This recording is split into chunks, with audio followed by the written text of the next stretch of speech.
The social soda. Good morning, everybody. Good Thank you for tuning in to this episode. I'm Sabi. I'm Digna. And we are The Social Soda. And we're super excited. I Our know. guest, I'm so finally. excited. We have Jay Franco with us today. Thank you so much for being here. Thank you. Thank you. We've been trying to get Jay Franco on for what, 3 months I now? know for some time. We're so excited.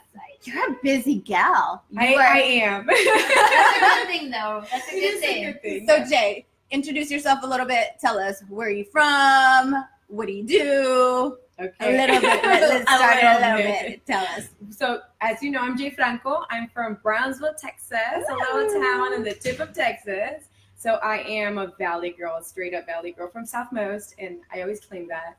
I'm very proud of where I came from.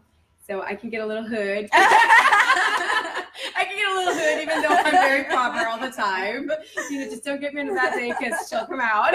I love it. I love it. You might catch me eating that taco every once in a while. Hey, tacos are life. Okay. They are.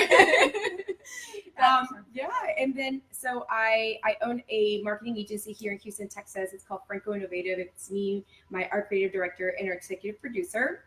And what I do also personally myself is I love to coach women that have their own businesses on creating a personal brand by mastering their mindset, making their mark, and marketing it on social media. So definitely all things marketing, all things social.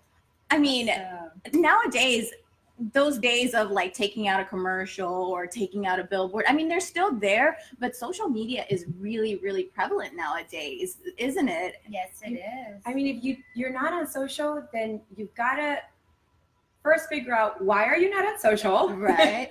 Because in the next 5 years, if you want your business to strive and to be present and to make it in the next 5 years, you've got to have some kind of social footprint.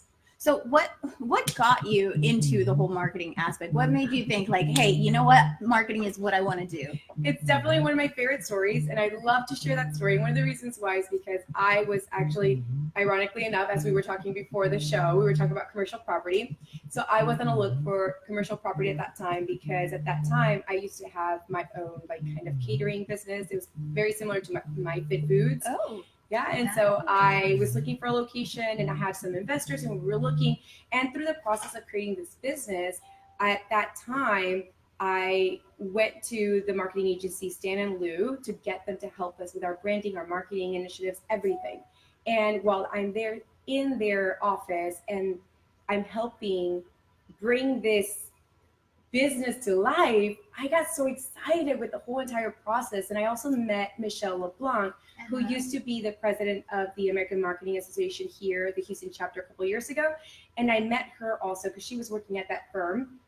And I got so excited just piecing together different elements of all the logos that had been laid out for our brand, and learning how to tell a story and why things go together. And I remember like, okay, that piece with that piece. Okay, no, can we change the font on that? And then like, no, it has to have more movement. And I remember getting so passionate about it. And I said, I gotta go back to school. I think I finally figured out what I want to go back to So school. that's what I was going to ask you so much. So my question was going to be, so what happened with the catering business? Well, that the hurricane happened, Hurricane Rita at that time, and so and I think at that time also God was just moving me into a different direction. He was just kind of making me aware of what He had already put in my heart, you know, and I wasn't aware of it. And I remember when I was in school getting my bachelor's, I had no clue what I wanted to do. I changed my major like several times, and it wasn't until that moment, and I had already been out of school, like I had not finished my junior year in my bachelor's, that's when I realized I've got to go back to school. This is what I'm doing for the rest of my life. Wow, Well, that's awesome. Jay, you are so magnetic. It's like from the moment that I met you, I was like, I want to be friends with her. That's how I pick my friends. I was like, I want to be friends with you, and I want to be friends with you. I'm very much the same way. And then I started to really go into your YouTube channel because she does have a YouTube channel, guys. Yes. What's the handle on that? It's at and then THE the letter J, and Franco. So all of my social handles are at the J Franco. Yes. And you know, I just want to say how awesome and informative your videos are. I got caught up the other day and I watched like a few back to back and I was like, oh my God, like they're so good. Thank you for binge watching. YouTube like that. No, you know what? They're so great and they're full of information and you're funny and I just love how you said that you are the comadre of social media, which it makes you feel like we know you. Yes. So we feel like, you know, we're in between girlfriends and you're teaching us how to like maneuver our way through social media. Because you know what? Sometimes it's overwhelming. It can be. And I think that's the reason why, like in our agency, we call each other like las comadres de social media,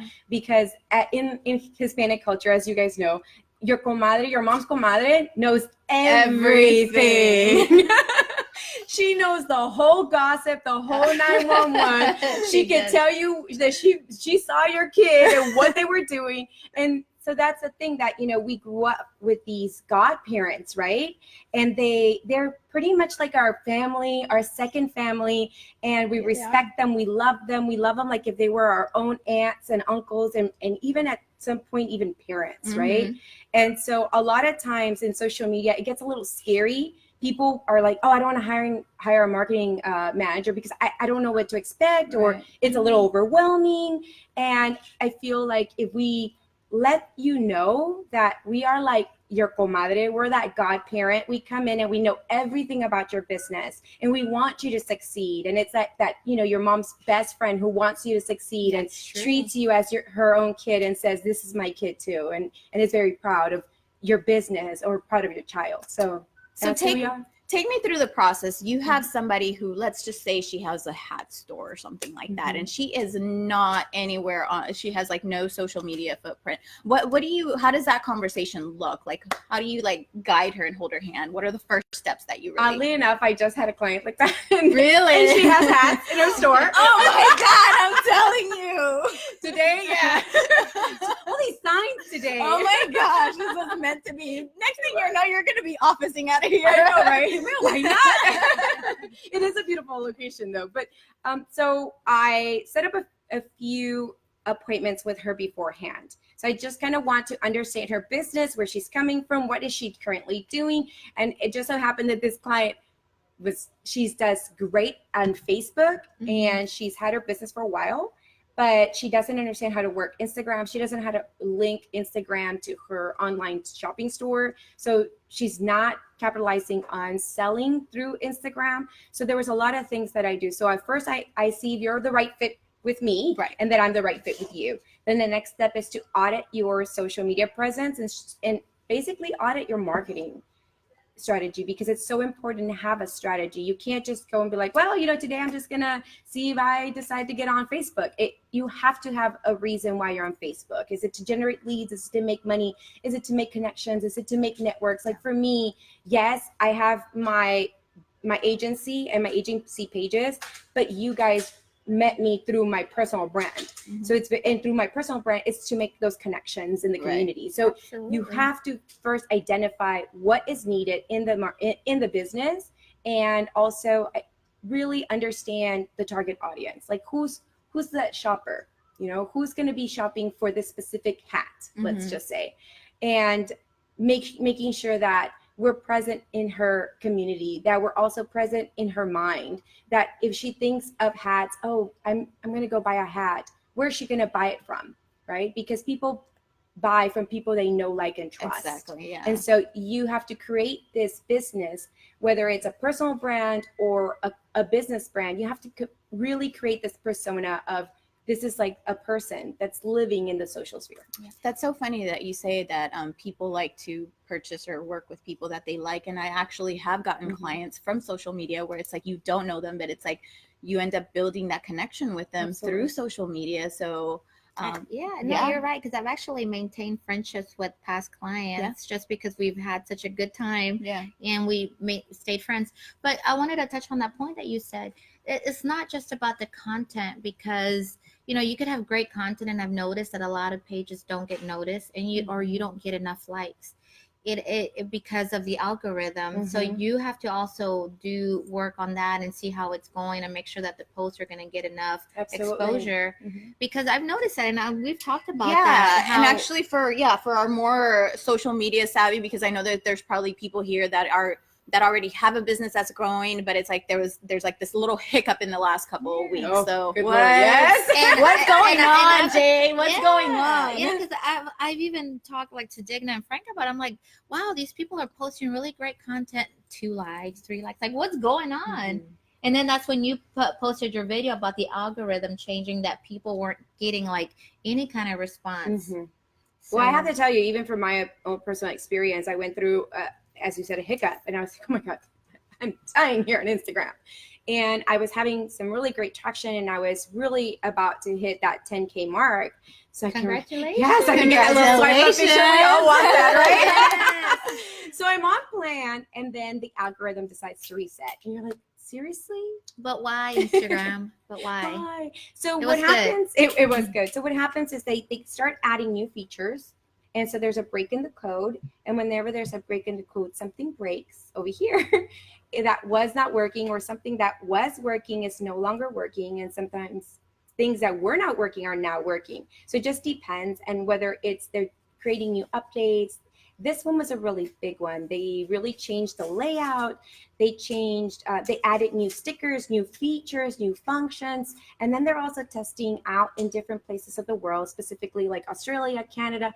Both those countries are no longer seeing their like counter. So if I log into my Instagram profile, I can see how many people like my post. But if I'm looking at my account from an outsider's account, I can't see whether someone liked that picture or not. And one of the reasons why is because we get so hung up, and I think the algorithm change was a wake-up call for me too, because I was getting so caught up on the numbers, and the likes that now I've changed my strategy again. Like I used to have it before, where it's all literally about creating engagement, talking to people on the platform. And just from resetting my page, I went off on like an Instagram fast. And you're so 10 days. You know what? You're so on point about that, because and it's kind of funny to me, but I read a story about these Australian influencers that they thought their life was over because of the likes. Like they were literally uploaded a video crying, like, my life is over. This is my job. This is how I live. And I understand that, because, you know, we all are doing the same thing. But I mean, it was so extreme. It made me laugh a little bit, but I can understand. Like, it puts you in check, and to realize like what's really important here, right? Which is creating genuine connections. So just like, that's the reason why you connected with me. You're like, wait, I got to have this connection with this person, right? And so what we do in the natural world, we need to do also in the virtual world. So the same way that I'm like, you know what, I love this girl's dress, I'm gonna like comment and tell her, where did you get this dress? Just genuine comments. And as I said, I had a 10-day fast, and I wasn't on Instagram. I didn't comment, I didn't like, I didn't get in, I didn't do anything. And then I reset the algorithm, and now my page is like growing again. And it's because instead of getting on the platform to post and pump out a ton of content, I'm actually getting on the platform to leave messages, create conversations with people. And I'm having a lot of conversations through the DMs. It goes down in the DMs. I am notorious for sliding in people's DM. Okay, I am here because it went down in the DM. You were in my DMs yesterday. Yes, I am. Like, honestly, it's like most of my, like, what are text messages nowadays? Like, literally, I like slide into people's DMs, and that's how I conduct business. I was like, why is she DMing me? We could text. But it's just so much more comfortable, I think. You know what? You don't even think about it, because it's like you're looking at the stories, you're looking at the content or whatever, and it's kind of like if you were to be doing that exact same thing in front of me, I'm just gonna be like, hey, oh my gosh, tap tap. It's like, I love that dress, or hey, that oh my God, that cat is so funny yesterday. So it's just so easy, instead of like getting out, messaging you. Oh, you know who does that? I have a friend who actually does that. It's like, she'll like send me a message, and she's like, dude, what the hell is that? And I'm like, what are you talking about? She's like, your story. I was like, What I was like, why Why didn't you just reply there? Yeah. Now I have to figure out which story you're I talking know. about. It's like, I'm like, dude, it's not I get Snapchat. defensive whenever I get a message. I'm like, what? I don't know what you're talking about. What? Yeah. But you know what? I think that's great that to have like a detox from social media. And probably people would think, oh no, you got to stay posting constantly. But sometimes it's important. It's very important. I remember when we first started the Social Soda, we would kind of post a lot. And I think we've kind of mastered it a little bit better. And we don't post half as much as we used to, because I agree with you. Quality versus just content. Yeah, you don't want to just that was a conversation that we had. I was like, I don't want us to like oversaturate it because people are gonna get bored. Yeah, we kind of took some time and rebranded ourselves a few months ago, and we agree quality is better. Absolutely. So what would you say are some of the mistakes now with the whole algorithm and stuff like that? It might not be the same as it was before, but what are some of the mistakes that you are seeing that brands do that you're just like, can you maybe I'm still seeing people that are continuing to post 2-3 times a day, and I'm like, calm down.